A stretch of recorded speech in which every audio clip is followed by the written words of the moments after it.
নমস্কার বন্ধুরা, দেখুন আজকে চলে এসেছি আমাদের মাঠে।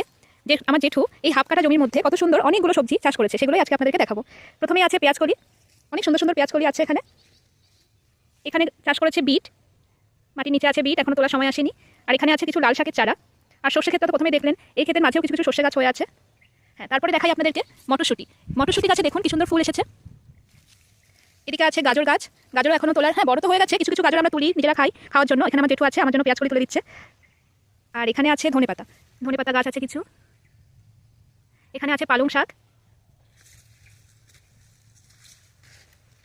এখানে টমেটো গাছ আছে, লঙ্কা গাছ আছে। এদিকে লাউয়ের মাচায় লাউ গাছ, কুমড়ো গাছ সব দেওয়া হয়েছে। এই দেখুন বাঁধাকপি। এখানে মটরশুঁটি গাছ, মটরশুঁটি ফুল এসেছে, এখনো ফল ধরেনি। একটু ফুলকপি কোথায় আছে? ফুলকপি বলছিলেন, এই তো ফুলকপি গাছ আছে সামনে। এই যে এখনো ফুল ধরেনি, ফুল ধরলে আপনাদেরকে আবার নিয়ে আসবো মাঠে। আর এখানে মূলো গাছ আছে, সাদা মূলো, লাল মূলো। টমেটো গাছে দেখুন, টমেটো গাছও ফুল ধরেছে। এগুলো টমেটো গাছ, এই যে ফুল এসছে, ফল ধরলে পরে আবার আসবো। মাঠটা একবার দেখে নিন কি সুন্দর। হ্যাঁ, বরবটি দেখাই আপনাদেরকে, বরবটি গাছও আছে এর মধ্যে। এই দেখুন বরবটি হচ্ছে, লম্বা লম্বা হবে, আরও বড় হবে বরবটিগুলো। বিনস এগুলো, ও আচ্ছা এগুলো বিনস, বরবটি নয়, এরকম ছোটো ছোটোই হবে। হ্যাঁ, ওদিকে লঙ্কা গাছ আছে, বেগুন গাছ আছে। কি কি আছে যেটার মধ্যে? সমস্ত গাছই আছে, পেঁয়াজ কালি, টমেটো, সাদা মূলো, লাল মূলো, পালং শাক, বিন, ধনে পাতা, গাজর, বিট, পরে লাল শাক আছে, মটরশুঁটি, লাল শাক, পেঁয়াজ কালি এবং বড় পেঁয়াজ।